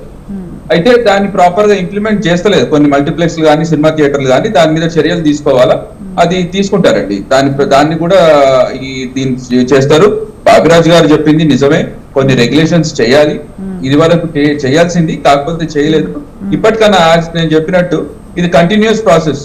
ఇప్పుడు ఏదైతే ఈ డిస్కషన్ చేస్తామో, డిస్కషన్ చేసిన తర్వాత మళ్ళా కొన్ని వస్తాయి. ఈ దిల్ రాజు గారు మళ్ళీ ఏదైనా దాని మీద ఇంకేమైనా యాడ్ ఆన్స్ ఏమైనా తీసుకొని వస్తే దాని మీద డిస్కషన్ చేసి గవర్నమెంట్ దగ్గర ప్రపోజల్ పెడితే చేస్తారు. అయితే ఇంకోటి ఏంటంటే, కేవలం ముఖ్యమంత్రి గారు అట్లా రియాక్ట్ అయింది ఏంటంటే, ఒక ప్రాణం పోయింది, ఒక తల్లి ప్రాణం పోయింది, ఒక ఆడబిడ్డ ప్రాణం పోయింది అని చెప్పేసి రియాక్ట్ అయ్యారు. కానీ అంతకు మించి ఏం లేదండి. వాళ్ళ మీద, సినిమా ఇండస్ట్రీ మీద కానివ్వండి, లేకపోతే సినీ పెద్దల మీద కానివ్వండి, ఈ నటుల మీద కానివ్వండి, చాలా సానుకూలంగా ఉన్నారు, చాలా ఫేవరబుల్ గా ఉన్నారు. ఒక ఐటీ ఇండస్ట్రీ, ఒక ఫార్మా ఇండస్ట్రీ లాగానే సినిమా ఇండస్ట్రీ చూడాలని చెప్పేసి కూడా ముఖ్యమంత్రి గారు అంటే రజనీష్ గారు అంటే సానుకూలంగా ఉన్నారు అని మీరు అంటున్నారు. రేవంత్ రెడ్డి గారు వాళ్ళు నార్మల్ హీరోలు, నిజ జీవితంలో హీరోలు కాదు, వాళ్ళు ఏమైనా దేశ సేవ చేశారా ఏంటి అని అంటే నేషనల్ మీడియాలో కూడా రేవంత్ రెడ్డి గారు మాట్లాడారు. ఇక్కడ సీతక్క గారు కూడా ఏమైనా సందేశాత్మక సినిమాలు తీశారా ఏంటి అంటే మాట్లాడారండి. మీ వాళ్ళు కూడా అంటే సానుకూలంగా ఉన్నారు అని మీరు అంటున్నారు, కానీ కాస్త ఈ విషయంలో ఘాటుగానే స్పందించినట్టు మనకు అర్థమవుతోంది. అది అమ్మా, ఇప్పుడు హీట్ ఆఫ్ ద మూమెంట్ లో ఒక డిస్కషన్ లో ఒక మాట వచ్చినంత మాత్రాన, ఒక మాట అన్నంత మాత్రాన దాన్ని పర్సనల్ గా తీసుకునేటువంటి అవసరం లేదు. ఇప్పుడు మీరు నేను ఇద్దరం డిస్కషన్ చేస్తున్నాము, మీకు నచ్చని మాట నేను ఏదన్నా మాట్లాడితే దానికి కౌంటర్ గా మీరు ఏదన్నా మాట్లాడచ్చు. అంత మాత్రాన వ్యక్తిగతంగా మీరు నన్ను అన్నట్టు నేను మిమ్మల్ని అన్నట్టు మనం అనుకునే అవసరం లేదు. రైట్, ఒకసారి మనతో బాపిరాజు గారి దగ్గరికి వెళ్దాం. బాపిరాజు గారు, అంటే ఒకవేళ మీరు సందేశాత్మక సినిమాలు తీస్తే దానికి రాయితీలు ఇస్తానన్నారు కదండి, అలాంటి సినిమాల మీద ఎందుకు ఫోకస్ చేయకూడదు? అమ్మా, మనం గతంలో ఆ సందేశాత్మక చిత్రాలు వచ్చినాయి కదమ్మా. ఇప్పుడు చిరంజీవి గారు తీసుకోండి, స్వయం కృషి కానీ, లేకపోతే ఇంకా ఇంకొన్ని సినిమాలు, అలాగే విశ్వనాథ గారి శంకరాభరణం. అంటే అమ్మా, ఇప్పుడు సందేశాత్మక చిత్రాలు 600 కోట్ల మీద వర్కౌట్ కావమ్మా. ఇప్పుడు ఒక చిన్న సినిమా మాత్రమే తీయగలుగుతాం. నేను ప్రొడ్యూసర్గా రొమాంటిక్ క్రిమినల్స్ అని ఒక సినిమా చేశానమ్మా. 2 గంటల సినిమా ఓన్లీ డ్రగ్స్ మీదే తీశానండి. అంటే యూత్ ఎలా చెడిపోతుంది, కాలేజీలకి డ్రగ్స్ ఎలా వెళుతున్నాయి, ఏ రూపంలో వెళ్తున్నాయి. పాడేరు లాంటి ఏరియాలో పోలీసు వారిని బ్రతిమాలుకొని అక్కడ తగలబెడుతుండగా కూడా రియల్గా షూట్ చేశానండి నేను వెళ్ళి. 2 గంటల సినిమాని పూర్తిగా డ్రగ్స్ మీదే చేసామమ్మా. చిన్న సినిమా అనేటప్పటికమ్మా జనం ఆదరించరమ్మా. ఈ హీరోలేమో ఈ సినిమా ఇలా తీయాలి అంటే వర్కౌట్ కావండి. వాళ్ళు ఏదైనా పెద్ద మనసు చేసుకుని మీరు చెప్పినట్టుగా 3 ఏళ్ళకు ఒక సినిమా చేసినప్పుడు ఒక సినిమా ఒక 20 రోజుల్లోనో 25 రోజుల్లోనో చేసుకుని ఆ హీరో కాల్ షీట్ల వరకు అలాగే ఏదన్నా చేసి గవర్నమెంట్కి ఎప్పుడు కూడా ఇండస్ట్రీ సపోర్ట్ అమ్మా. మాట ఎప్పటి నుంచో వింటూ ఉన్నాం సార్. అంటే పెద్ద హీరోలు ఒక 10 సినిమాలు చేసుకున్న ఒక్క సినిమా మంచి సినిమా అంటే ఎస్పి బాలసుబ్రహ్మణ్యం గారు ఎక్కడున్నారో కానీ చాలా సార్లు ఇలాంటి మాటలు మాట్లాడుతూ ఉండేవారు. రిక్వెస్ట్ ఇది పెద్ద హీరోలకు, ఒక్క సినిమా మంచి తీయండి, 10 సినిమాలు మీకు నచ్చినట్టు తీసుకోండి అని ఎంత మరి రావట్లేదు కదా సార్ పెద్ద హీరోల నుంచి. అంటే అమ్మా ఈ ఇండస్ట్రీలో ఇప్పుడు ఉడుకు రక్తం వచ్చేసిందమ్మా. అప్పుడు కొంచెం ఏజ్ బారైనా కూడా వాళ్ళని హీరోలుగా మన వాళ్ళు ఆదరించారండి. అందుకని ఒక సమయస్ఫూర్తిగా ఆ హీరోలు అందరూ కూడా నేను చెప్పిన 5-6 రామారావు గారి దగ్గర నుంచి కృష్ణరాజు గారి వరకు అసలు ఆలోచించేవారు. ఇప్పుడు వీళ్ళ పిల్లలు అవడం వల్ల ఏమవుతుందంటే వీళ్ళకి చెప్పగా దీనికి కూడా ఒక కమిటీలా కావాలండి. దిల్ రాజు గారు లాంటి పెద్దవాళ్ళు ముందుకొచ్చి వాళ్ళలోకి ట్యూన్ చేసుకోగలిగి ఉండాలమ్మా. ఇంకొక మాట అన్నారు మీరు ఇంతకు ముందే, ఇండస్ట్రీ పెద్ద ఆయన మీద గుర్రుగా ఉందని. 100% గుర్రుగా లేదమ్మా. ఇండస్ట్రీ ఎప్పుడూ కూడా ఆ పెద్ద ఆయనకి మనం సపోర్టేనమ్మా. రేవంత్ రెడ్డి గారు ఇంకొక 25 సంవత్సరాలు సీఎం. చిరంజీవి గారు కూడా మేము చిన్నవాళ్ళము మా మీద ఎందుకు అని చిరంజీవి గారు కూడా అదేనమ్మా. ఇప్పుడు నేను కూడా అదే అడుగుతాను. మేము చిన్నవాళ్ళం అనేది దేనికంటే 100%లోనమ్మా ఎక్కడో 1% 2% ఈ మైండ్ తప్పుదారి పడుతుందమ్మా. చిన్నపిల్లలు అవ్వటం వల్ల, ఉడుకు రక్తం అవటం వల్ల, లేకపోతే బాగా పెరిగిపోవటం వల్ల ఒక చిన్న శాతం, 1-2% వాళ్ళకు క్షమించి వదిలేయాలమ్మా పెద్దవాళ్ళు. ఎందుకంటే వాళ్ళు ఆకాశం అంత ఎత్తి ఎదిగిపోయారు, అన్నీ తెలుసు. ఇండస్ట్రీ అంతా ఎంత రేంజ్ లో స్పందించారో మీకు తెలియంది కాదు కదా సార్. ఈ ఇన్సిడెంట్ జరిగితే ఎవ్వరు అంటే ఒకరు ఇద్దరు ఇన్సిడెంట్ కోసం స్పందించిన వాళ్ళు ఉంటే 100 మంది మీ సినీ పెద్దల్ని తీసుకుంటే ఒక్కరు ఇద్దరు వాళ్ళంటే చనిపోయిన రేవతి కుటుంబం కోసం స్పందిస్తే 99 మంది అల్లు అర్జున్కి సపోర్టివ్ గానే మాట్లాడారు సార్. అంటే అమ్మా మీరు మాట్లాడిన 10 మందినే చూస్తున్నారు, దాని వెనకాల 490 మంది ఆ కుటుంబానికి అండగా ఉండాలి అనేది మాట్లాడిన వాళ్ళు మీ దృష్టిలో పడరండి.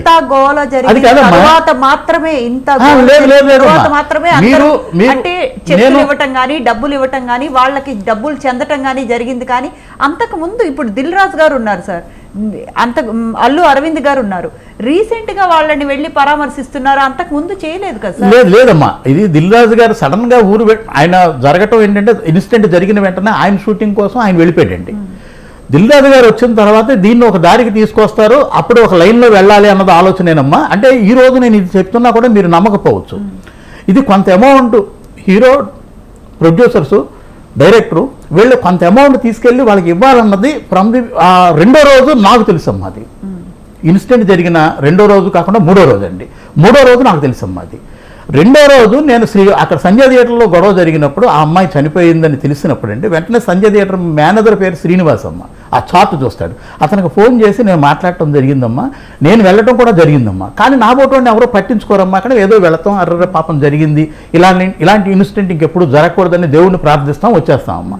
ఇప్పుడు ఒక డెడ్ బాడీ వెళుతుంది అనుకోండి, దేవుడికి ఒక నమస్కారం పెడతాం. దేవుడు అంటే ఆయన ఆత్మకు శాంతించు, ఆయన మన బంధువు కాదు, నా తోడబుట్టినవాడు కాదు. ఎందుకు అనుకుంటామండి? ఆయన స్వర్గం వెళుతున్నాడు, ఆయన హ్యాపీగా ఉండాలి. అక్కడ ఒక ఇన్సిడెంట్ జరిగింది, వాళ్ళు బాగుండాలి, ఆ బాబు బ్రతకాలి అని మనసులో కోరుకుంటాం. అంతకు మించి నా బోటోడు చేయగలిగింది ఏం లేదమ్మా. ఇండస్ట్రీ ఎప్పుడు కూడా 1000 మంది ఉంటే 1000 మందిలో 900 మంది అటువంటి జరగకూడదనే కోరుకుంటారమ్మా. మీకు కనిపించిందంటే ఆ 10-15 మంది ఎప్పుడు కూడా ఈ కెమెరా ముందుకు వస్తూ ఉంటారు, కానీ వాళ్ళ మాటలు మనకు వినిపించవు. ఎందుకంటే ఏం మాటలు మాట్లాడితే ఏ ఇబ్బంది వస్తుందో అని చెప్పేసి కాస్త జాగ్రత్తగా ఉంటారు. నా బోటోడు ఏంటంటే ఏదన్నా మాట్లాడగలుగుతాడు. రైట్, ఒక్కసారి మనం సురేష్ గారితో మాట్లాడదాం. సురేష్ గారు, ఇప్పుడు ఇందాక మీరు అన్నారు చూడండి, మంచి సినిమాలు చెడ్డ సినిమాలు. సినిమా ఇండస్ట్రీ అన్నది బిజినెస్ అండి. నిర్మాత ఎందుకు వస్తాడు? బిజినెస్ చేయడానికి వచ్చాడు సినిమా ఇండస్ట్రీ. బిజినెస్ కాబట్టి రిక్వెస్ట్ చేస్తున్నారు అంటే కాదండి. ఒకటి ఇప్పుడు నేను 600 కోట్లు పెట్టో లేకపోతే 500 కోట్లు పెట్టి మంచి సినిమా చెడ్డ సినిమా లేకపోతే ఏదో సినిమా కమర్షియల్ సినిమా తీస్తారు, కమర్షియల్ సినిమా తీస్తారు. వాళ్ళు అందులో మంచి సినిమా ఉండదు, వ్యాపారం చేయడానికి వచ్చారు. ఎగ్జాంపుల్, మనం ఒక బట్టల షాప్ కి వెళ్ళాం సార్, చీరలు కొంటూ ఉన్నాం. చీరలు కొంటుంటే వాళ్ళ దగ్గర ఏంటి సార్ ఈ చీరలు, మాకు ఈ రకమైన చీరలు కావాలి అని మనం రిక్వెస్ట్ చేస్తాం. కొంచెం మీరు బట్టల షాప్ లో ఏ చీర ఉంటే అదే తీసుకుంటారా లేకపోతే లేదు మేము ఇక్కడ రిక్వెస్ట్ చేస్తున్నాం సార్. రిక్వెస్ట్ తెచ్చి పెడతాడు. రిక్వెస్ట్ మాత్రమే. ఏం చెప్పారంటే మన కేవీ రెడ్డి గారు వాళ్ళు కూడాను ఇట్లా మెసేజ్ ఓరియంటెడ్ సినిమాలు తీయాలి అనుకుంటే ఆ డబ్బులు పెట్టి కార్డులు పెట్టి అందరికీ రాసి ఇట్లా మెసేజ్ బాబు మీరు జాగ్రత్తగా ఉండండి అని అందరికీ సర్క్యులేట్ చేస్తే 10 కోట్లతో అయిపోతుంది, మేము 50 కోట్లు పెట్టి సినిమా తీయనవసరం లేదు అని అన్నారు. సినిమా అన్నది వ్యాపారం అండి, బిజినెస్. అది బిజినెస్ చేసేవాళ్ళు కమర్షియల్ గా ఎట్లాంటి అంగులు ఉండాలి ఏంటంటే తప్పులేదు. కానీ అయితే ఇవాళ మీటింగ్ లో అది రాలేదు ఆ ఇష్యూ. ఏదో మీరు స్మగ్లర్లుగా పెట్టద్దు, ఇది పెట్టద్దు, అది పెట్టద్దు అన్నారు, సోషల్ మీడియాలో వస్తుంది. అదేం మాట్లాడలేదు. అది వాళ్ళు ఏమన్నారంటే ఈ రేవంత్ రెడ్డి గారు తెలంగాణ స్టేట్ లో డ్రగ్స్ లేకుండా చేయాలనుకుంటున్నారు. ఇవాళ మీటింగ్ లో మాట్లాడలేదు అంటే ఒక డ్రగ్స్ కాదు, అదే చెప్తున్నాను వినండి ఏం మాట్లాడారు అన్నది. రేవంత్ రెడ్డి గారు తెలంగాణ రాష్ట్రంలో డ్రగ్స్ లేకుండా చేయాలని అనుకున్నారు.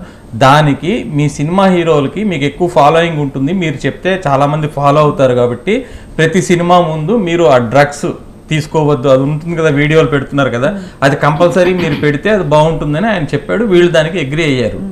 అంతేగాని ఆయన మీరు అలాంటి సినిమాలు తీయద్దు అని ఆయన ఏం చెప్పలేదు, వీళ్ళు మాట్లాడలేదు. ఇవాళ మీటింగ్ అయితే చాలా పాజిటివ్గా అయింది. ఇండస్ట్రీ వాళ్ళందరూ చాలా హ్యాపీ ఫీల్ అయ్యారు. అంటే సురేష్ గారు, కొంతమంది పెద్దలు కొన్ని సూచనలు ఇస్తూ ఉన్నారు. సూచనలు పాటించడం, ఇప్పుడు ఎగ్జాంపుల్ సిపిఐ నారాయణ గారు అంటే ఎర్రచందం దొంగను తీసుకొచ్చి అంటే సినిమాలో హీరోగా చేశారు మరి వాళ్ళు ఉత్తమ నటుడు ఇచ్చారు కదండి, ఉత్తమ నటుడు ఇచ్చారు కదా దానికి. అదే సార్, అంటే ఇలాంటి పెద్దలు కొన్ని సూచనలు చేస్తున్నప్పుడు, ఇప్పుడు ఎగ్జాంపుల్ రష్మిక గారు నాకు ఫీలింగ్స్ సాంగ్లో నాకు చేయటం ఇష్టం లేకపోయినా డైరెక్టర్ బలవంతంగా చేయమంటేనే నేను చేశాను అని రష్మిక గారు ఇలాంటి వ్యాఖ్యలు అన్నారు. అంటే ఇప్పుడు మరి వాళ్ళ ఆత్మాభిమానం చెప్పుకొని లేదండి అలా అని ఉండరు ఆమె, అలా అన్నారండి, అలా అన్నారు. ఇష్టం లేకపోయినా డైరెక్టర్ సూచనల మేరకు మరి ఇలాంటివన్నీ ఆత్మాభిమానం చంపుకొని హీరోయిన్స్ తో కూడా చేయిస్తున్నారు. అంటే ఇలాంటివి కొన్ని చేంజ్ చేసుకుంటే బాగుంటుంది. మీరు అన్నట్టు బిజినెస్ మీ ఇష్టం, ఏమంటే బిజినెసే కానీ ఒకటి మాత్రం కరెక్ట్. ఎందుకంటే మరీ అంత నెగిటివిటీ అనేది చూపించిన అవసరం లేదు. ఇప్పుడు జాన్ విక్ సినిమా వచ్చిందండి, జాన్ విక్ తర్వాత రీసెంట్గా ఏదో మలయాళం సినిమా వచ్చిందంట మార్కో, దాంట్లో జాన్ విక్ మన కిల్ అని ఒకటి వచ్చింది చూసారా మీరు ఓటీటీలో, మొత్తం నరుక్కోవడమే సినిమా అంతా హింస. జాన్ విక్ ఆ కిల్లు కలిపితే ఎంతో మార్కో అన్న మలయాళం సినిమా అలా ఉందంట. నేను మా అబ్బాయిని వద్దురా చూడొద్దు అది హింస ఎక్కువ ఉందట అన్నాను. నేను జాన్ విక్కే చూశాను ఇది కూడా చూస్తానంటాడు వాడు. ఇప్పుడు నేను ఆపగలనా చెప్పండి వాడిని, వాడు దానికి వెళ్తానంటున్నాడు. వాడు అంత అందులో ఎంత వైలెన్స్ ఉంటుందంటే అంత వైలెన్స్ ఉందంట మార్కోలో మలయాళం సినిమా. వద్దంటే వాడు వినట్లేదు వెళ్తానంటున్నాడు. ఏం చేయమంటారు చెప్పండి. సినిమాలు ఇప్పుడు వాళ్ళు కూడా మనం పెట్టొద్దనే చెప్తాం హింస. వెబ్ సిరీస్లు ఓటీటీలు వచ్చేసాయి, వెబ్ సిరీస్లు అన్నీ ఇంకా ఆ ఇంపాక్ట్ ఉంది. ఇప్పుడు జనరేషన్ వేరు, అప్పటి జనరేషన్ వేరు. రాముడు భీముడు లాంటి సినిమా ఇప్పుడు తీస్తే చూస్తారా జనాలు చెప్పండి మీరు? ఒక మెసేజ్ ఒక అన్ని పెట్టి రాముడు భీముడు సినిమా ఇప్పుడు అంటే ఇప్పుడు ప్రేక్షకులే దేవుడు, ఫ్యాన్స్ దేవుళ్ళు అని చెప్పి మొదటి 4 రోజులే ఫ్యాన్స్ దగ్గర నుంచి డబ్బులు దేవుళ్ళు అంటున్నారు, అన్ని అంటున్నారు. వాళ్ళ దగ్గర నుంచే మీరు ఎవరైతే ఫ్యాన్స్ ఎవరైతే దేవుళ్ళు అంటున్నారో ఆ 4 రోజులు వాళ్లే కదండి చూసేది, ఫ్యాన్సే కదా చూసేది. మరి ఇది ఎంత వరకు కరెక్ట్? వాళ్ళ జోబులు చిల్లులు పెట్టడం. అందుకే మన పవన్ కళ్యాణ్ గారు ఏమన్నారు, మీరు హీరోలు వర్షిప్ కాకుండా ఇంటి దగ్గరికి పోయి జాగ్రత్తగా చదవండి అన్నారు. ఆయనే చెప్తున్నాడు. మన ఆంధ్రాలో ఆయన మీరు హీరో వర్షిప్ అది ఎక్కువ చేయకండి, మీరు ఇట్లా వీధుల్లో తిరక్కండి, చదువు మీద కూడా శ్రద్ధ పెట్టండి, చదువుకోండి బాగా అని అన్నాడు ఆయన. శ్రీనివాస్ గారు చెప్పండి. అంటే మీటింగ్ లో ఏమీ జరగలేదంటండి. అంటే బెనిఫిట్ షోల కోసం డిస్కస్ చేయలేదంట. ఊరకనే వెళ్ళి అంటే ముఖ్యమంత్రి గారికి భయపడి సినీ ఇండస్ట్రీ అంటే బీఆర్ఎస్ తో భయపడి కాదు, డిస్కషన్ అయిందండి, మాట్లాడారు చాలా ఎట్లా డెవలప్ చేయాలి సినిమా ఇండస్ట్రీ. బీఆర్ఎస్ తో సన్నిహితంగా ఉండేవాళ్ళండి సినీ పెద్దలు కానీ సినీ ఇండస్ట్రీ కానీ. అంటే ఇప్పుడు కాంగ్రెస్ తో సన్నిహితంగా ఉండట్లేదని ఇంత క్రియేట్ చేసి రేవంత్ రెడ్డి గారు సినీ పెద్దలను అందరినీ దగ్గరకు రప్పించుకున్నారా? మీ మాటల్లో 2 నిజాలు. ఒకటి, చివరి మాట కరెక్ట్. ఎందుకంటే సినీ పెద్దలు ఎవరు ఆయన కలవలేదు, కలవాలని అనడానికి ఒక సందర్భం వచ్చింది, అందులో ఆయన విజయం సాధించింది. ఇది నిజమే. సినీ పెద్దలతోని ఏం మాట్లాడలేదు అనేది అబద్ధం. చాలా డిస్కషన్ జరిగిందని అన్ని మాధ్యమాల్లో కానీ లేకపోతే ఇంటర్నెట్ వేదికగా అన్ని న్యూస్ ఇన్ఫర్మేషన్ ఏముంది అంటే మనమైతే అక్కడికి వెళ్ళి వినలే. మనకు వస్తున్నటువంటి సమాచారం ఏంటంటే ఇప్పుడు జరిగినటువంటి సంఘటన పట్ల కావచ్చు, అన్ని విషయాలు కూలంకుషంగా నిన్న మొన్న జరిగినటువంటి సోషల్ మీడియాలో కావచ్చు, అంటే మురళీమోహన్ గారు ఏం మాట్లాడిండ్రు, రాఘవేంద్రరావు గారు ఏం మాట్లాడిండ్రు, దిల్ రాజు గారు ఏం మాట్లాడిండ్రు, అక్కడికి వెళ్ళినటువంటి పెద్దలందరూ కూడా మాట్లాడిండ్రు, నాగార్జున గారు ఇట్లా ఏం మాట్లాడిందంటే వాళ్ళందరూ కూడా మాట్లాడింది ఒకటే, ఇప్పుడు సినీ పరిశ్రమను ప్రపంచ స్థాయిలో తెలంగాణలో అంత తెలుగు ఇండస్ట్రీని అంత గొప్పగా తీసుకురావాలి, దానికి కావాల్సినటువంటి చొరవ మీరు తీసుకోవాలి అనేటువంటి మాటలు మాట్లాడిండ్రు. లేకపోతే పెద్దలు గతంలో పనిచేసిన ముఖ్యమంత్రులు సమైక్య రాష్ట్రం నుంచి తెలంగాణ ఏర్పాటు తర్వాత 10 సంవత్సరాల వరకు కూడా ఎట్లా సహకరించిండో ఇండస్ట్రీకి మీరు కూడా ఆ విధంగా సహకరించాలనే విషయం మాట్లాడిండ్రు. ముఖ్యమంత్రి గారు చెప్పిండ్రు సోషల్ రెస్పాన్సిబిలిటీ కింద మీరు పలానా అంశాల పట్ల మీరు అవేర్నెస్ క్రియేట్ చేయడానికి కూడా మీరు సహకరించాలి అని చెప్పిండ్రు. మనం చూస్తున్నాం, క్లిప్పింగ్స్ కూడా చూస్తున్నాం కదా. అంటే ఇవన్నీ ఏమీ మాట్లాడలేదు. అంటే 2 గంటల సేపు ఊరికే కూర్చొని ఒకరి ముఖాలు ఒకరు చూసుకోవడానికి అయితే వెళ్ళలేదు. జరిగిన సంఘటన పట్ల నేను కూడా ఒక్క విషయం వారు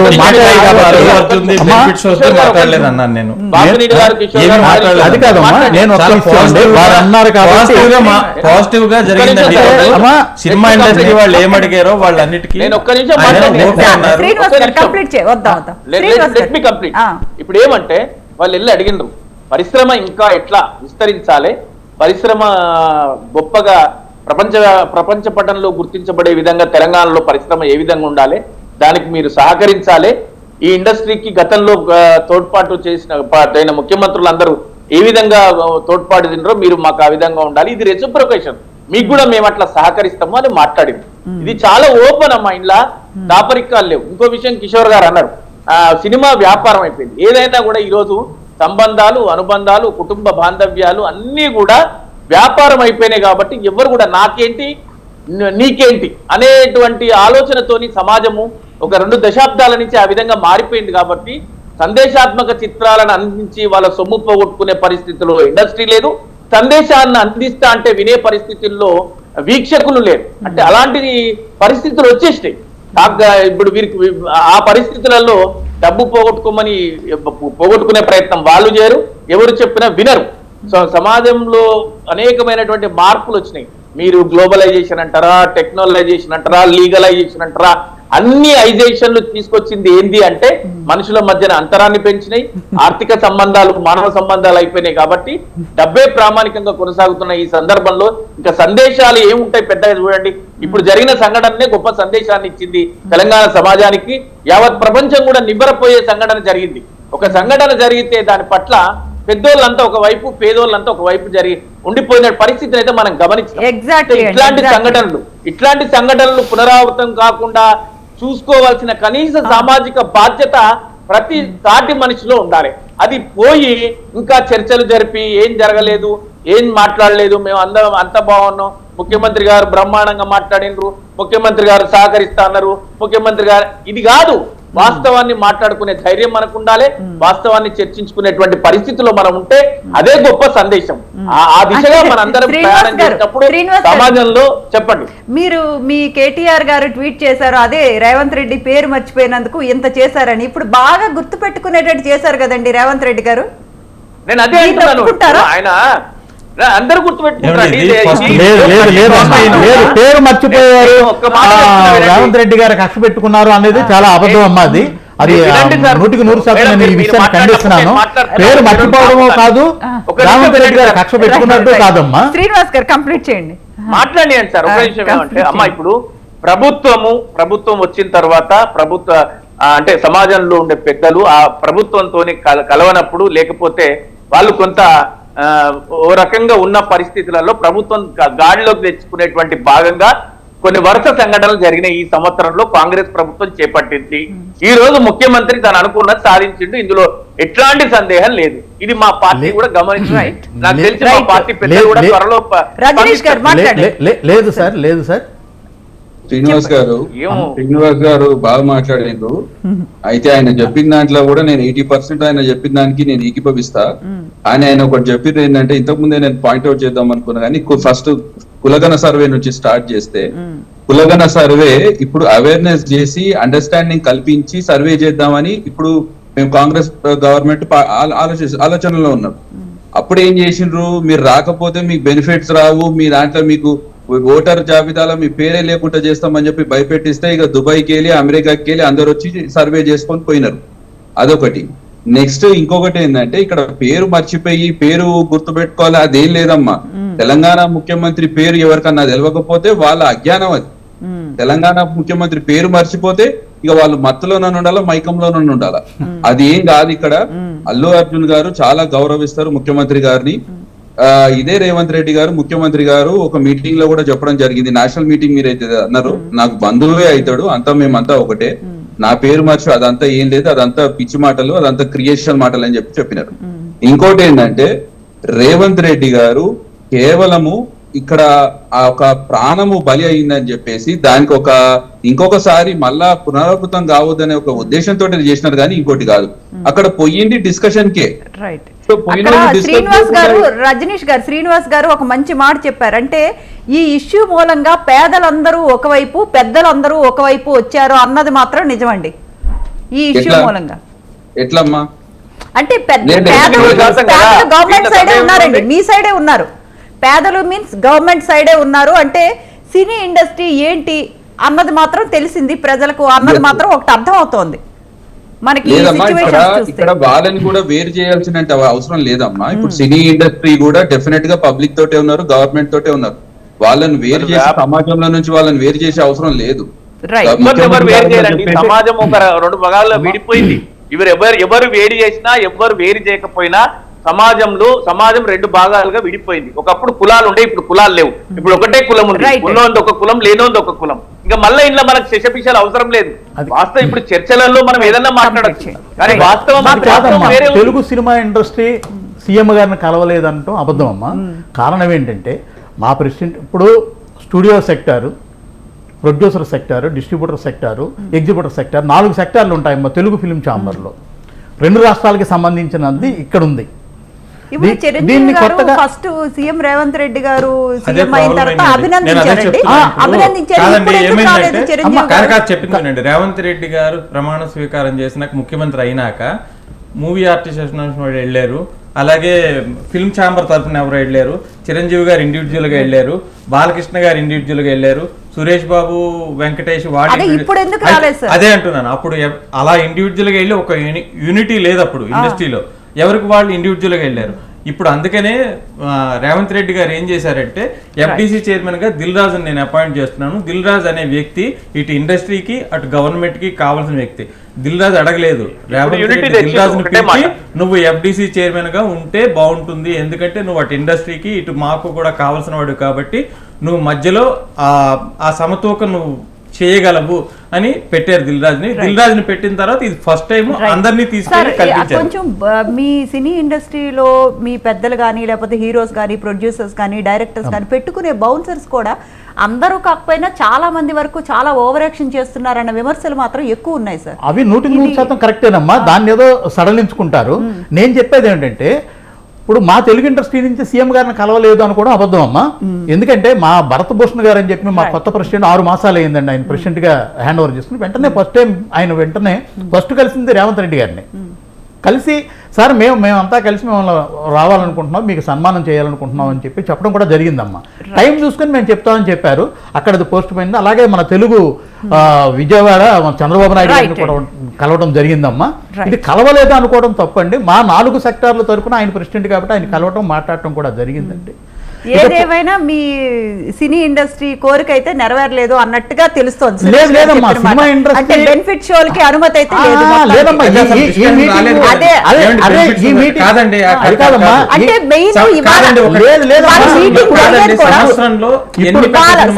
ఇవాళ మీటింగ్ జరిగేది కూడా ఈ బెనిఫిట్ షోస్ మీద డిస్కస్ చేస్తారు. వేసుకోవడం కోసం మీటింగ్ కాదమ్మా, దానికోసం కాదండి. ఆయన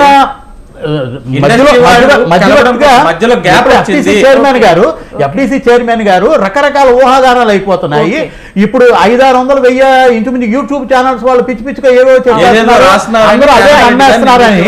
ఇప్పుడు మనం ఒక్కసారి సీఎం గారిని కలుద్దాం, ఒకసారి సీఎం గారిని కలిసి మాట్లాడదాం ఉద్దేశం. ఇవాళ చర్చా కార్యక్రమంలో మనతో పాటు జాయిన్ అయ్యారు రజనీష్ గారు టీపీసీసీ లీడర్, శ్రీనివాస్ గారు బీఆర్ఎస్ లీడర్, బాపిరాజ్ గారు ఫిల్మ్ ప్రొడ్యూసర్, సురేష్ గారు senior film journalist. Thank you for participating and sharing your thoughts. That's all for today's midday debate. Stay tuned to Swatantra.